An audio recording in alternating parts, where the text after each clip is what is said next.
Fala, investidores, tudo bem? Nessa aula de hoje a gente vai aprender sobre liquidez básica, então já fique esperto aí e já deixa o like no vídeo.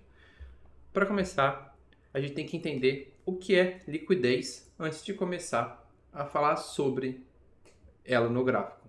Liquidez, basicamente, é a facilidade que a gente tem de comprar ou vender alguma coisa. Por exemplo, você tem uma maçã. A maçã você considera um bem líquido? Relativamente. Porque se você sai por aí, é fácil de encontrar um lugar que venda maçã e você provavelmente conseguiria vender uma maçã em um dia tranquilamente, não tem problema. Então a gente chama isso de um bem líquido. Agora a gente pensa numa casa. A casa, um imóvel, né? É um bem líquido? Geralmente não. Geralmente é um bem ilíquido. Por quê? Porque é muito difícil você achar o comprador para ela. Por quê? Porque o preço é elevado, porque tem a parte estética, tem a localização, tem um monte de coisa que seja que quem for comprar tem que ser a pessoa que gostou de tudo. É uma pessoa, você tem que achar aquele cliente exato para conseguir isso. E aí isso faz com que tenha pouca liquidez. É muito difícil comercializar, comprar e vender. Isso exige muito tempo. E isso é algo ilíquido. Agora vamos trazer isso para o mercado para ficar um pouquinho mais simples da gente entender. Existem pares de moedas onde existem muitas pessoas operando. E esses pares, se tem muita gente operando, tem muita gente querendo comprar, muita gente querendo vender. Então, esse par de moeda a gente chama de um par de moeda líquido, porque é fácil de entrar e vender. E tem pares de moeda, por exemplo, aquelas shitcoin pequenininha ou aquelas moedas no Forex, por exemplo, até o BRL ou moedas menores, por exemplo, peso argentino, essas coisas que são considerados pares quase que líquidos, porque fora do Brasil é muito difícil você encontrar alguém que aceite dinheiro brasileiro por dólar ou por outra moeda mais forte. Então, esses pares de moedas são os pares mais ilíquidos, beleza? E aí, a gente começa a pensar agora não só nessa questão de pares de moeda, porque a gente, obviamente, vai querer operar em pares de moedas líquidas para facilitar a nossa vida. Mas vamos pensar também no conceito de quantidade. Beleza, então eu estou no euro, USD, no Bitcoin, por exemplo, que são pares bastante líquidos, e você chega lá e quer comprar 10 dólares. Bom, 10 dólares tem bastante liquidez, então você vai conseguir comprar 1.000 dólares. Você provavelmente também vai conseguir. Agora, 10.000 dólares. 10.000 dólares já começa a ficar um pouquinho mais difícil. Você provavelmente, se comprar tudo de uma vez, vai ver o preço mexendo um pouco, mas também não vai ser fácil, você vai conseguir. Agora a gente pensa numa instituição. Numa instituição, elas operam com 10 milhões, 100 milhões de dólares, às vezes bilhões de dólares, dependendo do par, por exemplo, euro USD. E aí a gente começa a ter um problema. A gente tem liquidez? Tem. Mas tem liquidez o suficiente para bilhões de dólares? 100 milhões de dólares? Provavelmente não. Ela não pode chegar ali e comprar. Por quê? Porque não vai ter liquidez na faixa de preço o suficiente. Então o que vai acontecer? O preço está aqui, nessa faixa de preço. Na hora que ela coloca colocar 1 bilhão de dólares, ou 100 milhões de dólares, o que vai acontecer? Nessa região, não tem liquidez para tudo isso. Então, ela comprou, o preço ele vai começar a subir, subir, subir, procurando o quê? Procurando saciar essa ordem aqui, ela vai em busca de liquidez. Só que qual que é o problema disso? Para ele comprar, vai ter que existir pessoas vendendo. Na hora que o preço começa a fazer isso, a maior parte do pessoal não vai querer vender, porque eles vão entender que o preço está subindo, que alguém com muito dinheiro quer empurrar o preço para cima. Então não vai vender. Não vendendo gera uma quantidade ainda mais baixa de liquidez, então o preço vai ter que subir mais. E aí vai chegar um ponto aqui, sei lá, que ele saciou. Só que aí a compra média dele, vamos supor que ficou nessa faixa aqui. Tudo que ele foi comprando daqui até aqui em cima, o preço médio dele ficou aqui. O que acontece? Isso aqui é uma clara sinalização de que alguém entrou com muito dinheiro ali. O que vai acontecer? Vai vir uma outra instituição, por exemplo, e vai empurrar o preço para baixo para voltar nessa faixa aqui. Aí o preço médio dessa outra instituição, por exemplo, de venda, fica aqui, ela fecha a posição dela mais ou menos no lucro aqui, e essa aqui fica no prejuízo. Então, as instituições, diferente do que algumas pessoas acreditam, não é um complô onde todo mundo se junta para ferrar o varejo, ferrar os investidores pequenos. Não, é cada um por si. Só que aí, geralmente, eles têm alguns robôs, analistas muito bons, e eles, analistas, através da análise, chegam geralmente numa mesma conclusão. Então, eles acabam andando junto. Mas pode acontecer de uma instituição liquidar a outra. Geralmente não acontece sempre, mas existem notícias de que uma instituição foi lá, se posicionou, fez alguma bobagem, uma outra foi lá e liquidou ela. Existe. Isso. Então, as instituições elas têm que tomar cuidado com isso. Então, como que elas fazem? Aí é que entra o liquidez no gráfico. Elas geralmente procuram regiões no gráfico onde tanto o comprador quanto o vendedor eles estão numa faixa de preço em algumas regiões com preços acordados. Então aqui o preço fica andando aqui, ó, o preço fica aqui andando nessa região e você vê que formam essas duas linhas aqui em cima, onde o preço geralmente não passa. E o que acontece? Vai ter vendedores, vai ter vendedor, comprador, traders no geral de varejo aqui falando, vou vender aqui no terceiro toque, porque existem muitas pessoas, vou vender aqui no terceiro toque. Tem pessoas que vão falar, vou vender no segundo toque.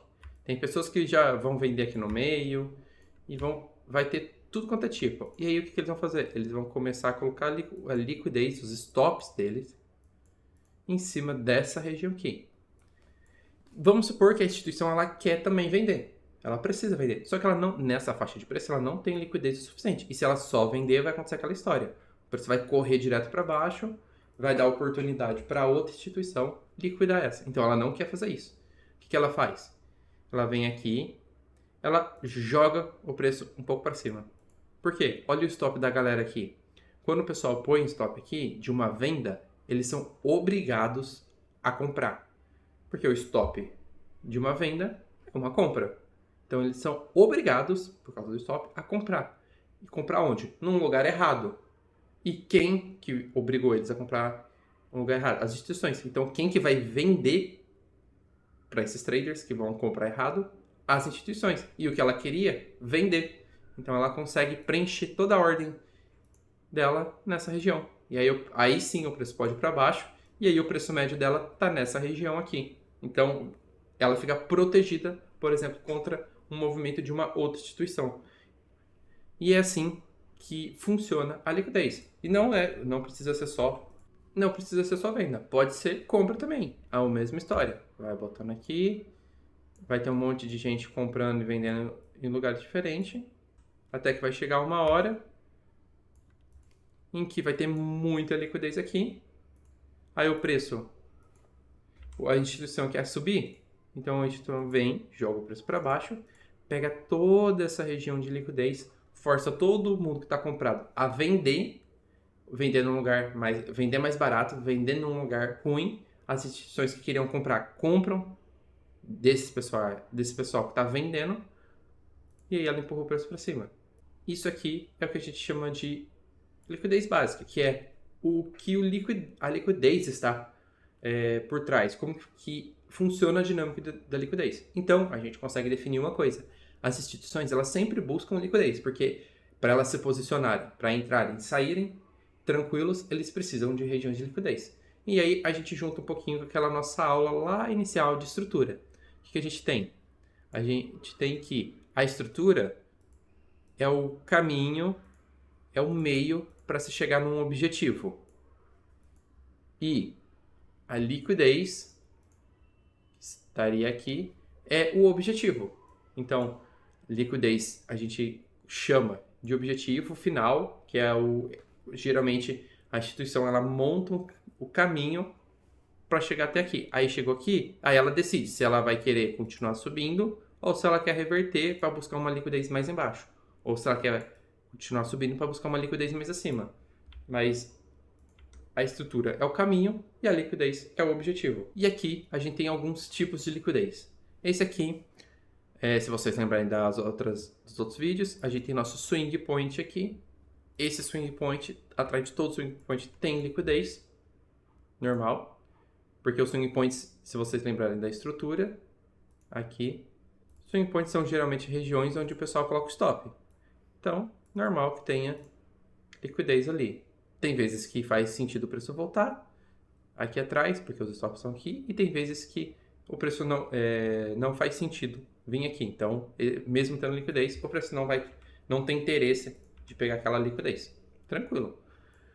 Depois a gente tem esse aqui, que é quando a gente tem dois fundos aqui próximos, ou duas velas com pavio na mesma altura. Isso aqui a gente vai chamar de equal lows ou equal highs. O que isso aqui significa? É quase como se tivesse dois swing points nessa região. Geralmente é um swing point e alguma coisa do lado dele, né? Um fundinho do lado dele. E essa região possui muito mais liquidez do que isso. E geralmente, equal lows podem ser utilizados como um alvo, porque o preço geralmente tende a vir atrás desse equal lows. Ou, se a gente inverter, aqui a gente teria equal highs, topos iguais. Ou seja, quando você vê lá no Price Action, o pessoal fala, nossa, isso aqui é um fundo duplo e vai segurar. Muitas vezes não. Muitas vezes a gente acabou de transformar essa região, na verdade, não numa região forte para segurar o preço. Pelo contrário, uma região fraca para ser mirada. A gente mira nessas regiões porque provavelmente tem liquidez lá. Essa aqui, o pessoal chama isso aqui de Trade Line Phantom, que seria uma trend line normal, fantasma. Ou seja, o pessoal começa a colocar os stops aqui nessas regiões e aí forma essa trend line, onde o pessoal acredita que aqui é uma região de suporte, uma região de resistência, se for ao contrário, só que na verdade está cheio de liquidez aqui atrás, que vai fazer com que o preço volte para essa região capturar. Então, isso aqui é uma região de liquidez. O próximo, que a gente já viu, é uma consolidação, onde o preço vai formar geralmente liquidez em cima e embaixo. Algumas vezes ele vai pegar só um lado e continuar descendo, para mais tarde, muito mais para frente, voltar e pegar essa aqui. Ou às vezes ele pega os dois lados e continua subindo, ou ele pega os dois lados e depois ele desce. E aí tudo vai depender do contexto que isso aqui está inserido, mas geralmente forma liquidez dos dois lados. E é essa região aqui, dentro de Fibonacci, esse intervalo aqui de 0,5 a 0,62 é uma região de liquidez, porque tem muitas pessoas que falam que aqui é uma região que o pessoal chama no Price Action de pote dourado, de região excelente de compra, essas coisas. Então, muitas pessoas, principalmente quando é região de time frame maior, o pessoal põe uns stop aqui, porque eles querem comprar nessa região. Aí o preço vem, interage aqui um tempo, dá uma subida, dá um pico e depois sobe. Por quê? Porque ele veio aqui atrás tirar liquidez dessa região aqui, entre 0,5 e o 0,62, que é onde o pessoal geralmente compra. E põe os stops um pouco abaixo. Então essa região aqui é uma região de liquidez. E se vocês perceberem, regiões de liquidez nada mais são do que regiões onde o varejo, principalmente o que utiliza price action e aqueles métodos de venda no terceiro toque, venda nisso, compra nessa linha, utilizam linhas principalmente, são regiões de liquidez. A gente vê aqui o swing low, que seria um fundo, o fundo duplo, a linha de tendência aqui tem liquidez. Aqui, quando o pessoal fica falando resistência, suporte, vendendo no terceiro toque, achando que quanto mais toque ela dá numa resistência, num suporte, mais forte ela tá ficando. Pelo contrário, mais fraca ela tá ficando, porque aqui a gente começa a encher de ordens abertas com stops atrás e as ordens fechadas, que são as ordens e as ordens pendentes, né, que estão para ser abertas, que são o que realmente segura o preço, estão diminuindo. Então você pensa aqui, a gente tem isso aqui de ordem pendente e isso aqui de liquidez. Aí o preço vem, toca uma vez, consome essas ordens pendentes e aumenta ordens abertas, que é a liquidez atrás. Aí tocou de novo, diminui a quantidade de ordens pendentes aqui, aumenta a quantidade de liquidez. Aí tocou mais uma vez, diminui a quantidade de ordens pendentes, aumenta a quantidade de liquidez. Até o momento em que a gente não vai ter mais nada aqui para segurar, porque já vai ter esgotado as ordens pendentes e vai ter muita liquidez aqui atrás. Aí o preço vem buscar. Então, essas regiões são tudo regiões mais ou menos de price action, então tem que tomar cuidado com essas coisas. Inclusive, a de Fibonacci, muitas pessoas no price action utilizam entre 0,5 e 0,62 para as suas regiões de compra. Então, atrás do 0,62, a gente pode acabar vendo o preço voltando para tirar a liquidez do pessoal que compra aqui dentro. Então é isso, espero que vocês tenham gostado. A gente conversou um pouquinho sobre liquidez, o básico, para vocês começarem a enxergar a liquidez no gráfico e não ficarem sucintos a estarem no meio da liquidez. Então, você entendendo um pouco de liquidez, você começa a fugir das áreas de liquidez e tenta encaixar análises utilizando liquidez para mirar nelas, utilizá-las como alvo, como um objetivo a ser chego, e não uma posição a ser aberta na liquidez. Beleza? Então é isso.